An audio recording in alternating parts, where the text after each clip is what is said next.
సంగారెడ్డి జిల్లా పటాన్చెరు నియోజకవర్గంలోని బొల్లారం ఐటీసీ వద్ద ఊబర్, ఓలా ఆటో, కారు డ్రైవర్లు ఆందోళన చేపట్టారు. కిలోమీటరుకు ఛార్జీ 13 నుంచి 10 రూపాయలు తగ్గించడంతో జీవనోపాధి దెబ్బతింటోందని వారు ఆవేదన వ్యక్తం చేశారు. మరోవైపు పెట్రోల్, డీజిల్, గ్యాస్ ధరలు పెరగడంతో కుటుంబాలను పోషించడం కష్టంగా మారిందన్నారు. ప్రభుత్వం, సంబంధిత సంస్థలు వెంటనే ఛార్జీలను పునః సమీక్షించి తమ సమస్యలను పరిష్కరించాలని డ్రైవర్ యూనియన్ సభ్యులు డిమాండ్ చేశారు. రేవంత్ రెడ్డి గారికి మా విన్నపం ఏంటంటే ఓలా, ఊబర్, ర్యాపిడో వాళ్ళు మా కష్టాలు దోచుకుంటారు.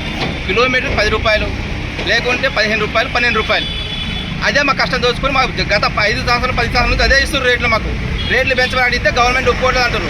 గవర్నమెంట్ అడిగితే మాకు సంబంధం అంటారు. గవర్నమెంట్ అదే రేటు ఈరోజు బంద్ చేస్తామని తెలిస్తే మనం ఎయిర్పోర్ట్ పోయేది ఒకప్పుడు పోతే 500, 1000 రూపాయలు, ఈరోజు 3000 అంట. ఎట్లా కదా వచ్చినాయి? ఏ గవర్నమెంట్ కానీ పర్మిషన్ తీసుకొని చేస్తున్నాడు?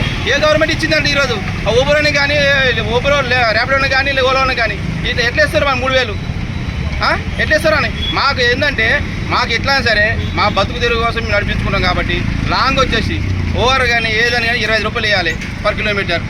టోల్ గేట్ ఇవ్వాలి. ఇక నజదీక్ వేయడం దగ్గర అయితే 10 కిలోమీటర్లు, 3 కిలోమీటర్లు, 4 కిలోమీటర్లు 30 రూపాయలు, 40 రూపాయలు ఇచ్చే మనం నడుస్తుంది.